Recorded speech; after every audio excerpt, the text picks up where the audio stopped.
সম্মানিত দর্শক শ্রোতা, অনুষ্ঠানের এই পর্যায়ে মঞ্চে আসছেন ঐতিহ্যবাহী শাহে মাদিনা শিল্পী গোষ্ঠীর নির্বাহী পরিচালক শিল্পী নাজমুল হাসান।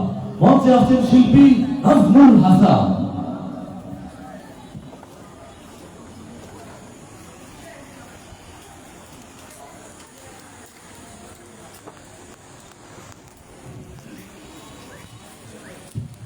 আসসালামু আলাইকুম ওয়া রাহমাতুল্লাহি ওয়া বারাকাতুহু।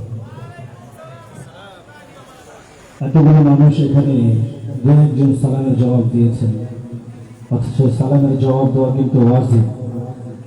আমি আবারও সালাম দিচ্ছি, আসসালামু আলাইকুম ওয়া রাহমাতুল্লাহি ওয়া বারাকাতুহু। সকলে কেমন আছেন?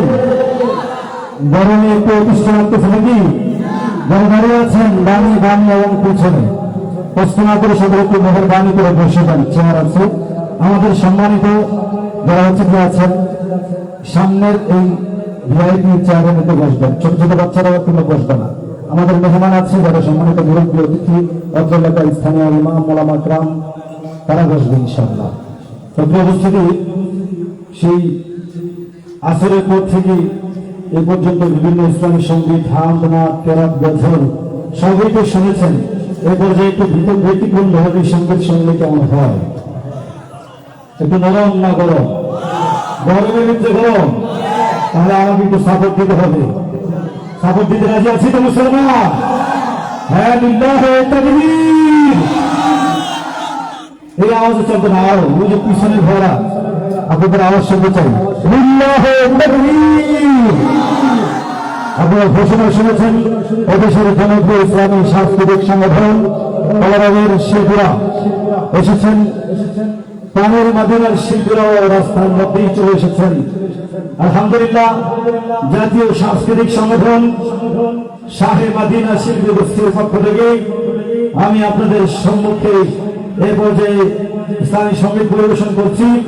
মোহতারাম হাজিরিন, মনে করেন এখন থেকে 30 কিংবা 50 বছরের পিছনে চলে যান।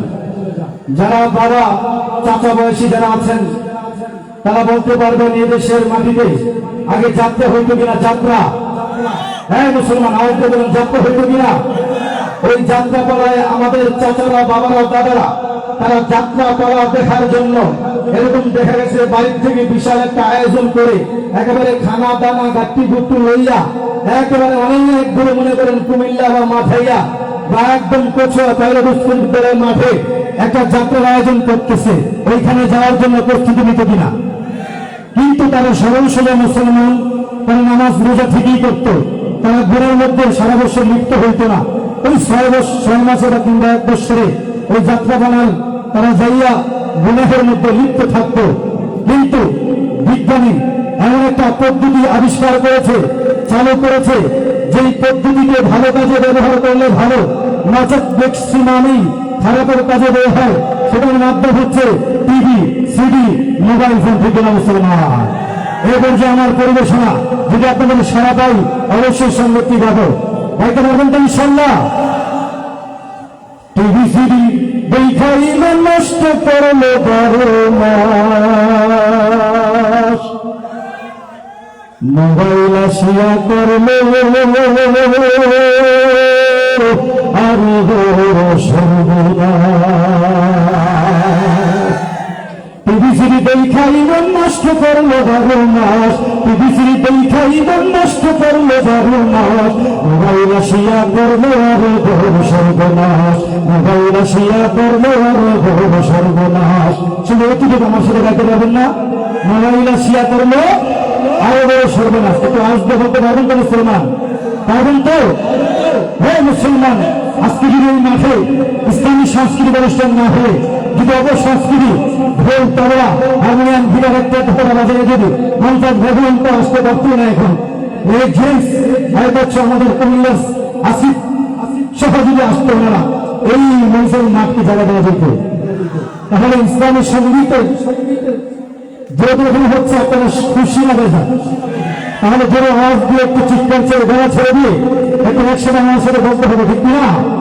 মোবাইল আসিয়া করলো আরো বড় সর্বনাশ। হ্যাঁ, টিভি সিডি দেখাই নষ্ট করলো 12 মাস, টিভি সিডি দেখা ইমান নষ্ট করলো বারোনাস মোবাইল আসিয়া করলো মাশাআল্লাহ মোবাইল আসিয়া করলো আরো বড় সর্বনাশ যাত্রাখানায় মেয়ের নাচিন দেখতো বিয়ে রাতে সেই মেয়ের নাচি এখন সবার হাতে হাতে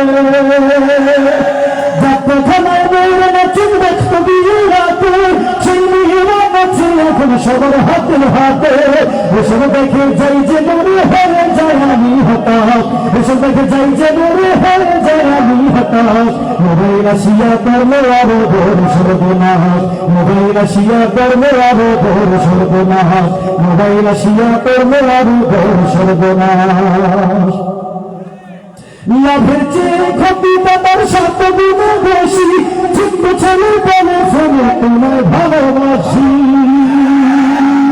কিনা মুসলমান ওদের এসএসসি পরীক্ষার পাশের হার কম না বেশি কম না 53% কম তার মানে পড়ালেখা করে লাভ গেছে সমস্যাটা কি মোবাইলের কারণে ঠিক কিনা সে পড়ালেখা করবো পড়ালেখা ভাব দিয়া কম